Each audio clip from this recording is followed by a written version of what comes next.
ایک صاحب آئے میرے سے بحث کرنے کے لیے کہ میں صرف قرآن و حدیث کو فالو کرتا ہوں, میں کسی چیز کو فالو نہیں کرتا. میں نے کہا بڑی خوشی ہوئی, ایسے لوگ تو ہمیں چاہیے جو صرف قرآن و حدیث کو فالو کرتے ہوں. تو میں نے کہا دیکھو, جب بھی کسی سے بات کی جاتی ہے پہلے کچھ اصول طے کیے جاتے ہیں, کچھ اصول طے کر لیتے ہیں, اس کے بعد ہم بات چیت کا آغاز کرتے ہیں. تو میں نے کہا کہ قرآن حدیث کو آپ فالو کرتے ہیں, پہلی بات اگر قرآن اور حدیث میں ٹکراؤ ہو جائے تو پھر کس کو فالو کریں گے آپ؟ اس نے کہا ایسا نہیں ہو سکتا کہ قرآن میں اور حدیث میں ٹکراؤ ہو. میں نے کہا ایسا نہ صرف یہ کہ ہو سکتا ہے بلکہ ہوا ہے. اگر آپ مجھے اجازت دیں تو میں نے کہا میں مثالیں دے دیتا ہوں. انہوں نے کہا نہیں مثال دینے کی ضرورت نہیں ہے, وہ تو پتہ تھا پھنس جائیں گے. کہہ رہے پھر ہم قرآن کو فالو کریں گے. بہت اچھی بات. میں نے کہا دل کاپی پینسل لا کے لکھ لیتے ہیں اس کو کہ بھئی یہ قرآن اور حدیث میں ٹکراؤ ہوگا تو یہ کس کو فالو کریں گے؟ بولو بھائی قرآن. بھائی لکھو بھائی, ابھی پہلے اصول تو طے ہو جائیں نا بات چیت کے. میں نے کہا اگر حدیثوں کا آپس میں ٹکراؤ ہو, ایک حدیث سے کچھ دوسری سے کچھ, تو کہہ رہے جو صحیح حدیث ہوگی. لیکن بھائی جب حدیثوں کا ٹکراؤ ہوگا جو صحیح اور ضعیف جو ہے نا ان میں صحیح ہوگی اس کو فالو کریں گے. بہت نیک آدمی ہیں, چھوٹے موٹے نیک نہیں ہیں. امام انہیں کو تو پتہ ہی نہیں تھا کہ جب ٹکراؤ ہوگا تو ہم نے کس کو فالو کرنا ہے. ٹھیک ہے نا, امام شافعی کو بھی نہیں پتا تھا, ان کو پتا ہے کس کو فالو کرنا ہے. صحیح. میں نے کہا اگر صحیح حدیثوں کا آپس میں ٹکراؤ ہو پھر کہہ رہے ہیں آپ بحث شروع کریں, آپ یہ ٹوپی ڈرامے کیوں کر رہے ہیں؟ میں نے کہا اللہ کے بندے, میں قرآن کی آیت پیش کروں گا تو تم فوراً حدیث پیش کر دو گے, میں حدیث پیش کروں گا تم دوسری پیش کر دو گے. تو پہلے یہ عقدہ تو حل ہو کہ بیسک اصول کیا ہیں جن پر آپ قائم رہو گے, ورنہ تو جہاں سے کچھ ملا اٹھا کے ہمارے خلاف پیش کر دیا. ہماری والی دلیل فوراً 2 منٹ میں ضعیف ہو جائے گی, ٹھیک ہے نا, آپ کی والی وہ بخاری کی بن جائے گی. تو طے تو ہو, اگر بخاری ہے تو پھر بخاری تک ہی محدود رہنا ہے. تو انہوں نے کہا صحیح حدیث. تو میں نے کہا اگر صحیح حدیثوں میں ٹکراؤ ہو تو انہوں نے کہا بخاری اور مسلم کی حدیث کو ترجیح دوں گا, باقیوں کو باقی اس کے بعد. سب سے پہلے بخاری مسلم. مجھے پتا تھا یہ اصول ان کا ابھی 10 جگہوں پہ ٹوٹے گا, یہ 10 جگہوں پہ یہ اصول توڑے گا. بخاری مسلم کی حدیثوں کو چھوڑیں گے یہ. لیکن لکھو بھائی, میں نے کہا اگر بخاری اور مسلم کی حدیثوں میں آپس میں ٹکراؤ ہو جائے ہے بھائی, بخاری اور مسلم کی حدیث میں آپس میں, جیسے بخاری میں آتا ہے نا کہ من کان لہ امام فقراۃ الامام لہ قراءۃ, من لم یقرأ بفاتحۃ الکتاب, جو سورہ فاتحہ نہیں پڑھتا اس کی نماز نہیں ہوتی. مسلم میں آتا ہے جو سورہ فاتحہ پلس قراءت نہیں کرتا اس کی نماز نہیں ہوتی. تو امام کے پیچھے پھر فاتحہ کے ساتھ قراءت بھی ضروری ہو گئی نا مسلم کے مطابق. تو میں نے کہا جب بخاری مسلم میں ٹکراؤ ہوگا, کہنے لگا یار آپ ادھر ادھر گھما رہے ہو باتوں کو. میں نے کہا اللہ کی قسم نہیں گھما رہا, اللہ کی قسم نہیں گھما رہا. دنیا میں جب تک کوئی کسی جگہ پہ ٹک کے کھڑا نہ ہو اس سے بات کرنا ممکن, پینترے بدلنے والے آدمی سے کبھی بات نہیں ہوتی. میں نے کہا چاروں ائمہ جو ہے نا, ابو حنیفہ, مالک, شافعی, احمد بن حنبل, ان کے اصول جب سے ان کا فقہ وجود میں آیا 1000 سال سے زیادہ ہو گیا, یہ اصول ریٹن فارم میں ملتے ہیں اور تمام پوری دنیا کی یونیورسٹیوں میں مدارس میں پڑھائے جا رہے ہیں. آپ نے اب تک اپنا اصول ہی کوئی وضع ہی نہیں کیا ہے, کوئی اصول ہی نہیں ہے جس پر ٹک کے بات کرو. ایک آدمی کچھ اصول بیان کر رہا ہے, دوسرے کے پاس جو اس کا اصول چینج ہوگا, تیسرے کے پاس جو اس کا اصول. اس کا مطلب یہ خواہشات نفسانیہ ہیں. تو وہ کہنے لگا جی بخاری اور مسلم میں جب ٹکراؤ ہوگا تو بخاری کو مانوں گا. لیکن بھائی حالانکہ مجھے پتا تھا یہ نہیں مانے گا, ابھی تو پھنسنے کا ٹائم شروع ہوا ہے. لکھو بھائی بخاری کو مانے گا. کہنے لگا کہ پھر جب میں نے کہا اب بخاری کی حدیثیں آپس میں ٹکرائیں گے پھر. کہہ رہے بھائی میرے کہیں میٹنگ ہے مفتی صاحب, مجھے کہیں جانا ہے.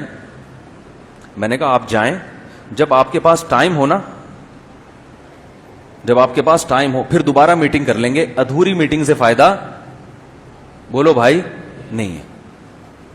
کیا خیال ہے بھائی؟ ادھوری میٹنگ سے فائدہ نہیں ہے. کہہ رہا اچھا آپ کیا کریں گے ایسے موقع پہ؟ میں نے کہا ہم نے تو یہ ہیڈ ہی کی ختم, جس کو امام ابو حنیفہ نے ترجیح دے دی ہم ان پر اعتماد کر کے اس کو لے لیں گے. ختم. ہمارے لیے تو مسئلہ آسان ہے نا, ہم نے تو تقلید اس لیے کرتے تاکہ ان ٹینشنوں سے بچ جائے.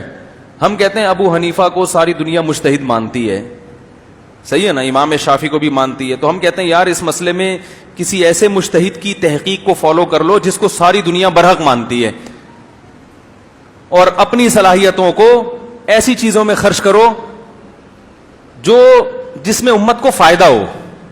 بدعات کے خلاف متحد ہو جاؤ, ٹھیک ہے نا, بدعت کے خلاف کیا ہو جاؤ, متحد ہو جاؤ, اور عقیدہ توحید پر مضبوط ہو جاؤ. لوگوں کو گناہ چھوڑ, خود گناہ چھوڑو, لوگوں سے بھی گناہ چھڑواؤ. والدین کے حقوق کو پروموٹ کرو معاشرے میں. رشتہ داری جوڑنے کے کو کیا کرو, پروموٹ کرو. رشتہ داری, وراثت کے مسائل, لوگ وراثت کھا رہے ہیں, اس مسئلے کو اجاگر کرو. ظلم کے خلاف آواز اٹھاؤ. سمجھ میں نہیں آ رہی بات؟ یہ جو بڑے بڑے امت کے مسائل ہیں, جہاں جہاں امت پہ ظلم ہو رہا ہے ان کے خلاف آواز اٹھاؤ. ان کے لیے پالیسیاں بناؤ کہ اس کو کیسے کنٹرول کرنا ہے. جہاں کمزور پر ظلم ہو رہا ہے اس کے خلاف آواز اٹھاؤ. جو بے نمازی ہیں ان کو نمازی بنانے کی کوشش کرو. جو زانی ہیں ان سے زنا چھڑوانے کی کوشش کرو. بے حیائی کے خلاف جہاد کرو. بہت سارے ٹاپک ہیں. میں نے کہا ہمارے پاس ابو حنیفہ نے مسائل کی تحقیق کر کے ہمیں ان ٹینشنوں سے آزاد کر دیا ہے. آپ ان ٹینشنوں میں پڑے ہوئے ہو تو جواب تو دو اس کا. اس ٹینشن میں تو آپ نے لوگوں کو ڈالا ہے کہ ہمیں فالو کرو, ہم قرآن و حدیث بیان کرتے ہیں. تو یہ تو ٹینشن آپ کی ہے. امت تو اس ٹینشن سے کیا ہو چکی ہے, فارغ. کتابوں میں ریٹن فارم میں مسائل آ چکے ہیں, ہم تو اسی کو فالو کرتے ہیں کہ بھئی قرآن و حدیث پہ جو ریسرچ ابو حنیفہ نے کی بر صغیر میں, چونکہ انہی کا فقہ رائج ہے, اس لیے ہم کہتے ہیں کہ بھئی اتحاد کس میں ہے کہ اسی کو فالو کر لو. وہ بھی قرآن حدیث کی ریسرچ ہی ہے. اگر کوئی امام شافعی کے فقہ کو فالو کر رہا ہے تو بھی بہت اچھا کر رہا ہے, وہ بھی ہمارا بھائی ہے. تو ہمارے لیے تو مسئلہ نہیں ہے. آپ نے نئے سرے سے ابھی ریسرچ کی بنیاد رکھی ہے کہ آپ قرآن و حدیث پہ اب ریسرچ کر کے قوم کو بتائیں گے کہ صحیح کیا ہے اور غلط کیا ہے. تو اس ریسرچ کے اصول کیا ہیں؟ نہیں آ رہی بات میرا خیال ہے. تو آپ بتاؤ. میں نے کہا کیا ہے؟ تو وہ کہنے لگے فقہ کی کتابوں میں تو بہت کچھ الٹا لکھا ہوا ہے. میں نے کہا وہ فقہ کو کہنے فقہ کی بہت, میں نے کہا بتائیں کیا. تو میں نے کہا یہ جو انہوں نے کوئی عبارت بتائی یہ لکھا ہوا ہے, اس کو فالو کرو گے؟ میں نے کہا ہم نے کب کہا کہ فقہ کی کتاب میں جو لکھا ہے وہ حرف آخر ہے. میں نے کہا اسی کا حاشیہ دیکھ لیتے, اسی میں لکھا ہے کہ یہ غلط لکھا ہے. اس کے لیے ہمیں آپ کی ضرورت نہیں ہے کہ آپ سے ہم پوچھیں کہ کیا صحیح لکھا ہے کیا غلط لکھا ہے. علماء نے خود ہی اس پہ رد کر دیا ہے. بھائی فقہ کی کتاب کوئی قرآن تو نہیں ہے نا, غلطی ہو سکتی ہے. یہ لوگ کیا کرتے ہیں کہ فقہ کی کتابوں سے کچھ عبارتیں نکال کے دیکھو استغفر اللہ یہ لکھا ہوا ہے. یہ نہیں پتا ہوتا کہ اسی کی شرح میں ابھی وہ در مختار ایک کتاب ہے, اس میں لکھا ہوا ہے کہ امام ابو حنیفہ کے بارے میں حدیث میں آتا ہے کہ میری امت کے چراغ ہیں. تو لوگ نا یہ نکالتے ہیں, دیکھو کتنا بڑا جھوٹی حدیث نبی پر گڑ لی. امام حنیفہ کے بارے میں لکھا ہے کہ میری امت کے کیا ہیں, چراغ ہیں.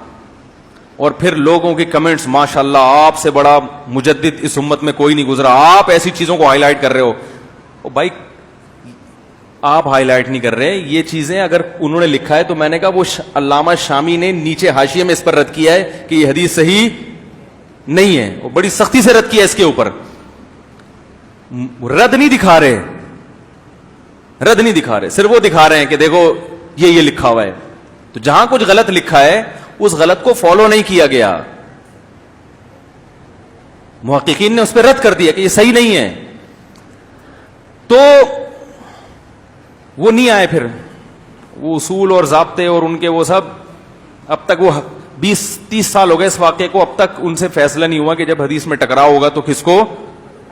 آگے بڑے سوالات تھے کہ صحیح حدیث کا آپ کو پتہ کیسے چلے گا. بخاری مسلم کے تو چلو ساری حدیثیں صحیح ہیں, بہت سی حدیثیں ایسی ہیں جن کے صحیح اور ضعیف ہونے میں اختلاف ہوتا ہے, ٹھیک ٹھاک اختلاف ہوتا ہے. وہ اختلاف آپ کیسے حل کرو گے؟ آپ کہتے ہو ہمارے فلاں البانی نے صحیح قرار دے دیا, اس کا مطلب آپ ان کی تقلید کر رہے ہو. آپ کے پاس تھوڑی تحقیق ہے. فلاں نے ضعیف کیا فلاں نے صحیح کیا, یہ فن ہے, اس کے بھی اصول ہیں اور مجتہدین کے اصول اس میں الگ ہیں. ہر مجتہد کا اپنا اصول ہے کہ میری رائے میں صحیح حدیث کی ڈیفینیشن کیا ہے, جو حدیث قابل قبول ہے اس کی ڈیفینیشن کیا ہے. آپ نے ایک تعریف لے کے پوری امت پہ تھوپ دی وہ، بس یہی ہے جس کو میں صحیح کہہ رہا ہوں وہی صحیح ہے، باقی کوئی صحیح نہیں ہے. وہ موطا امام مالک کی 8 رکعت والی حدیث تراوی والی، وہ امام مالک کے نزدیک ضعیف ہے. آپ اس پہ چیلنج کر کے کہ یہ کیا ہے 8 رکعت تراوی، وہ اگر صحیح ہوتی امام مالک خود 8 کے قائل نہیں ہوتے.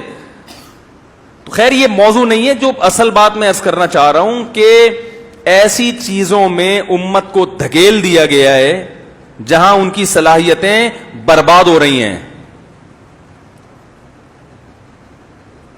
دنیا میں حالات کیا ہیں اور دھکیلا جا رہا ہے ایک ایسی چیزوں کی طرف جس کا کچھ فائدہ سوائے لڑائیوں کے، جھگڑوں کے، پھڈوں کے کچھ بھی حاصل نہیں ہونے والا.